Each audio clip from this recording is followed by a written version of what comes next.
ओम नमः शिवाय। राधे राधे मेरे प्यारे भाइयों बहनों माताओं व बंधुओं, संस्कार की बातें चैनल में आपका स्वागत है। बंधुओं, आज आषाढ़ मास में मैं आपको सुनाने जा रही हूँ स्कंद महापुराण की कथा। बंधुओं, स्कंद महापुराण की कथा आषाढ़ मास में सुनने का बहुत अधिक महत्व है।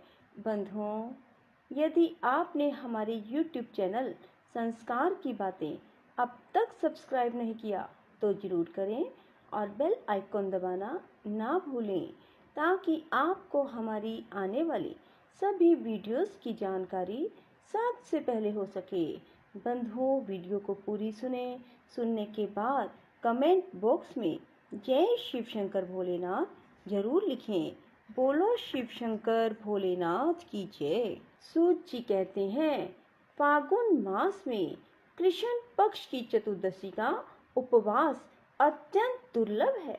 इसमें भी शिवरात्रि में जागरण करना तो मैं मनुष्यों के लिए और दुर्लभ मानता हूँ। उससे भी अत्यंत दुर्लभ है शिवलिंग का दर्शन तथा परमेश्वर शिव के पूजन को तो मैं और भी दुर्लभतर मानता हूँ। 100 करोड़ जन्मों में उत्पन्न हुई पुण्य राशि के प्रभाव से कभी भगवान शंकर की बिल्व पत्र से पूजा करने का अवसर प्राप्त होता है। 10,000 वर्षों तक जिसने गंगा जी के जल में स्नान किया है, उसको जो फल मिलता है वही फल मनुष्य एक बार बिल्व पत्र से भगवान शंकर की पूजा करके प्राप्त कर लेता है। प्रत्येक युग में जो पुण्य इस संसार में लुप्त हुए हैं, वे सभी फागुन कृष्ण चतुर्दशी में पूर्णतः विद्यमान रहते हैं। लोक में ब्रह्मा आदि देवता और वशिष्ठ आदि मुनि इस फागुन कृष्णा चतुर्दशी की भूरी भूरी प्रशंसा करते हैं। इस शिवरात्रि को यदि किसी ने उपवास किया तो उसे 100 यज्ञों से अधिक पुण्य होता है। जिसने एक बिल्व पत्र से शिवलिंग का पूजन किया है, उसके पुण्य की समता तीनों लोकों में कौन कर सकता है। इस विषय में एक परम सुंदर पुण्य कथा कही जाती है।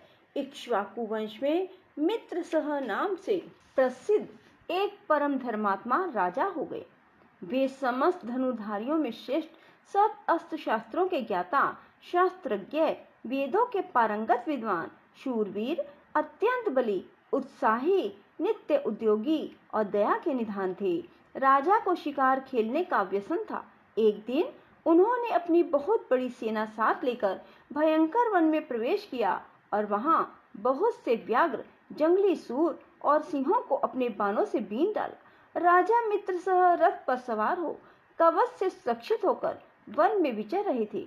उसी समय उन्होंने अग्नि के समान आकृति वाले एक निशाचर को मारा। उसका छोटा भाई दूर से यह देखकर शोक मगन हो गया और वहां कहीं छिप गया। भाई को मारा गया देख उसने मन ही मन इस प्रकार विचार किया, यह राजा बड़ा दुर्धर्ष वीर है, इसे छल से ही जीतना चाहिए। ऐसा निश्चय करके वह पाप आत्मा राक्षस मनुष्य के समान आकृति बनाकर राजा के समीप आया। राजा ने सेवा करने के लिए विनीत भाव से आए हुए उस पुरुष को देखकर अज्ञानवश उसे रसोई घर का अध्यक्ष बना दिया। तत्पश्चात राजा लौटकर अपनी पुरी को आए। महाराज मित्रसह की पत्नी मदयंती नाम से प्रसिद्ध थी। वह नल की स्त्री दमयंती के समान बड़ी पतिव्रता थी। एक दिन राजा मित्रसह ने श्राद्ध के दिन मुनिवर वशिष्ठ को निमंत्रित करके अपने घर बुलाया। उस समय रसोई के रूप में राक्षस ने साग में मनुष्य का मांस मिला दिया और वहीं वशिष्ठ जी के आगे परोस दिया। उसे देखकर वशिष्ठ जी बोले, राजन, तुझे धिक्कार है, तू इतना दुष्ट और छली है कि मेरे आगे मनुष्य का मांस रख दिया। इस पाप के कारण तू राक्षस हो जाएगा। जब मुनि को यह मालूम हुआ कि यह सारी करतूत राक्षस की है, तब उन्होंने उस शाप को 12 वर्षों की अवधि में सीमित कर दिया। तब राजा भी कुपित होकर बोले, यह मेरी करतूत नहीं थी, ना मैं इस विषय में कुछ जानता ही था, तो भी आपने मुझे अकारण शाप दे दिया। इसलिए गुरु होने पर भी आपको मैं भी शाप देता हूँ। ऐसा कहकर राजा अंजलि में जल ले गुरु को शाप देने के लिए उद्यत हुए। यह देख रानी मदयंती ने पति के चरणों में गिरकर उन्हें ऐसा करने से रोका। रानी के वचन का मान रखने के लिए राजा शाप देने से निवृत्त हो गए और उस अंजलि के जल को उन्होंने अपने दोनों पैरों पर डाल लिया। इससे राजा के पैर कलमश युक्त हो गए, अर्थात मलिन हो गए। तब से राजा का नाम कलमाशपाद हो गया। गुरु के शाप से राजा वन में विचरने वाले राक्षस हुए। एक दिन वन में कहीं किशोर अवस्था ले नवविवाहित मुनि दंपति रमन कर रहे थे। उस समय उस नरभक्षी राक्षस ने तरुण मुनि कुमार को खाने के लिए पकड़ लिया। ठीक उसी तरह जैसे छोटे से मृग शिशु को कोई व्याघ्र पकड़ लेता है। राक्षस के वश में पड़े हुए अपने पति को देखकर उसकी प्यारी स्त्री करुणा पूर्वक बोली, सूर्यवंश यशोधर महाराज, आप ऐसा पाप ना कीजिए। आप राक्षस नहीं, अयोध्या के सम्राट हैं, रानी दमयंती के पति हैं। प्रभो, ये मेरे स्वामी मुझे प्राणों से भी अधिक प्रियतम हैं, इन्हें ना खाइए। शरण में आए हुए दीन दुखी मनुष्यों को आप ही सहारा देने वाले हैं। इन महात्मा पति के बिना मेरा यह शरीर मेरे लिए महान भार है। इस मलिन पाप में पंच भौतिक शरीर से क्या सुख होगा। ये मुनि कुमार देखने को बालक हैं, किंतु वेदों के विद्वान, शांत, तपस्वी और अनेक शास्त्रों के ज्ञाता हैं। इन्हें प्राण दान देकर आपको संपूर्ण जगत की रक्षा करने का पुण्य होगा। महाराज, मैं ब्राह्मण की स्त्री हूँ, अभी बालिका हूँ, मुझ पर कृपा कीजिए। आप जैसे साधु पुरुष अनाथों, दीनों और पीड़ितों पर कृपा करने वाले होते हैं। इस प्रकार प्रार्थना करने पर भी उस निर्दयी नरभक्षी राक्षस ने उस ब्राह्मण कुमार की गर्दन मरोड़ डाली और उन्हें उद्ध्वस्त कर दिया। तब वह पतिव्रता ब्राह्मणी अत्यंत शोक से ग्रस्त हो विलाप करने लगी। उसने पति की हड्डियों को एकत्रित करके भयंकर चिता प्रज्वलित की और पति का अनुसरण करने के लिए अग्नि में प्रवेश करते समय राक्षस रूपधारी राजा को इस प्रकार शाप दिया, अरे ओ पापात्मन, तूने मेरे पति को खा लिया, अतः तू भी जब स्त्री से समागम करेगा उसी समय तेरी मृत्यु हो जाएगी। यूं कहकर वह पतिव्रता स्त्री चिता की आग में प्रवेश कर गई। गुरु के शाप का उपभोग करके राजा पुनः अपने स्वरूप को प्राप्त हुए और प्रसन्नता पूर्वक घर को गए। रानी मदयंती उस पतिव्रता ब्राह्मणी के शाप को जानती थी, इसलिए वैधव्य से डरकर उन्होंने रति की इच्छा वाले पति को अपने पास आने से मना कर दिया। राजा मित्र सह राज्य के सुख भोग से विरक्त हो गए और संपूर्ण लक्ष्मी का परित्याग करके पुनः वन में चले गए। राज्य छोड़कर संपूर्ण पृथ्वी पर विचरते हुए राजा ने अपने पीछे आती हुई एक भयंकर रूप वाली पिशाची को देखा। वह ब्रह्म हत्या थी।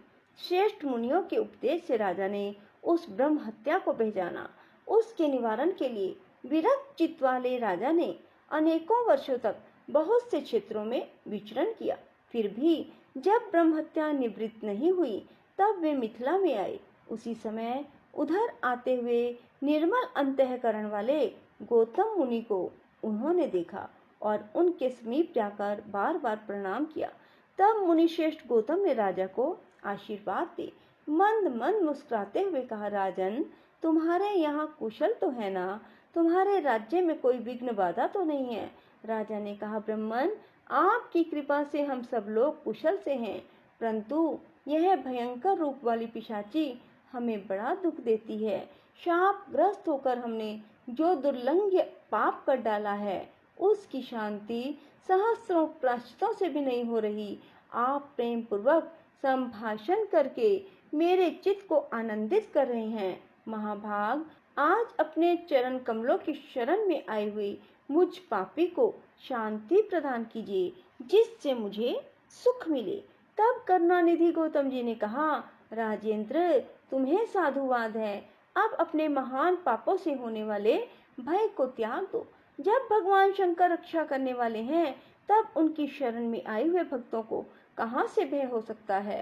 गोकर्ण नामक मनोरम क्षेत्र महापातकों का संहार करने वाला है। वहाँ बड़े से बड़े पाप भी नहीं टिकते। गोकर्ण क्षेत्र में विद्यमान भगवान शिव स्मरण करने मात्र से समस्त पापों का नाश कर डालते हैं। जैसे कैलाश और मंदराचल के शिखर पर भगवान शिव का निश्चित निवास है, उसी प्रकार गोकर्ण मंडल में भी है। वहाँ महादेव जी महाबल नाम से निवास करते हैं। वहाँ रावण नामक राक्षस ने घोर तपस्या करके जिस शिवलिंग को प्राप्त किया था, उसी को गणेश जी ने गोकर्ण क्षेत्र में स्थापित किया है। सनक सनंदन आदि महात्मा तथा मृग चरम में वस्त्र धारण करने वाले साध्य एवं मुनिगण वहां बैठकर भगवान शिव की उपासना करते हैं। दंडी, मुंडी, स्नातक, ब्रह्मचारी तथा तप से समस्त पातकों को जला डालने वाले महात्मा देवादिदेव शिव की उत्तम भक्ति से उपासना करते हैं। इस ब्रह्मांड मंडल में गोकर्ण के समान दूसरा क्षेत्र नहीं है। वहाँ महात्मा अगस्त्य मुनि ने घोर तपस्या की है। राजन, इस तीर्थ में संपूर्ण देवताओं के स्थान है। देवादिदेव भगवान विष्णु, परमेष्ठी ब्रह्मा, वीरवर, कार्तिकेय, गणेश जी के स्थान है। गोकर्ण तीर्थ में कोटि कोटि शिवलिंग है। वहाँ पग पग पर असंख्य तीर्थ मौजूद हैं। सतयुग में महाबल नामक भगवान शिव श्वेत वर्ण के हैं। त्रेता में उनका रंग अत्यंत लाल हो जाता है। द्वापर में वे पीत वर्ण के और कलयुग में श्याम वर्ण के हो जाएंगे। महाबल शिव भयंकर कलयुग प्राप्त होने पर कोमल भाव को प्राप्त होंगे। परम उत्तम गोकर्ण क्षेत्र पश्चिम समुद्र के तट पर है। वह ब्रह्म हत्या आदि पापों को भस्म कर डालता है। इस संसार में जो ब्रह्मघाती, भूतद्रोही, शठ, अन्य पापी होते हैं, वे सब गोकर्ण तीर्थ में पहुंचकर वहां के तीर्थों में स्नान करके महाबल नामक शिव जी का दर्शन करने पर शिवलोक को प्राप्त होते हैं। वहां पुण्य तिथियों को, पुण्य नक्षत्र एवं पुण्य दिन में जो महेश्वर शिव की पूजा करते हैं, वे सब शिव रूप हो जाते हैं। यदा कदा जो कोई भी मनुष्य गोकर्ण तीर्थ में जाकर भगवान शंकर की पूजा करता है, वह ब्रह्मपद को प्राप्त होता है। रविवार, सोमवार, बुधवार को जब अमावस्या तिथि का योग हो, तब वहां समुद्र में किया हुआ स्नान, दान, पितृ तर्पण, शिव पूजा, जप, होम, व्रतचर्या और ब्राह्मणों का सत्कार अनंत फल देने वाला होता है। महाप्रदोष की बेला में भगवान शिव का पूजन मोक्ष देने वाला है। माघ मास में अर्थात फागुन मास में जो परम पुण्यमय कृष्ण पथ की चतुर्दशी आती है, उस दिन शिवलिंग और बिल्वपत्र इन सब का सुयोग दुर्लभ है। अहो, माया कैसी प्रबल है कि जिससे मूढ़ हुए मनुष्य भगवान शिव की इस महातिथि को उपवास तक नहीं करते। शिवरात्रि का उपवास, जागरण, भगवान शंकर के समीप निवास, गोकर्ण क्षेत्र का वास, इन सब का सुयोग होना मनुष्य के लिए शिवलोक में जाने की सीढ़ी है। राजन, मैं भी इस समय गोकर्ण तीर्थ से लौट कर आया हूँ। शिवरात्रि को उपवास करके भगवान शिव का महोत्सव देख कर लौटा हूँ। शिवरात्रि पर वहाँ का महान उत्सव देखने के लिए सब देशों से चारों वर्णों के लोग आए थे। स्त्री, बालक, वृद्ध, चारों आश्रमों के निवासी वहां आकर देवेश्वर शिव का दर्शन करके कृतकृत्यता को प्राप्त हुए। लौटते समय मार्ग में एक अद्भुत आश्चर्य की बात देखकर मैं परम आनंद में निमग्न हो कृतार्थ हो गया। बोलो शिव शंकर भोलेनाथ की जय। राधे राधे, जय श्री कृष्णा। बंधुओं, यदि आपको हमारी वीडियो पसंद आए तो इसे लाइक करें और शेयर भी जरूर करें। धन्यवाद।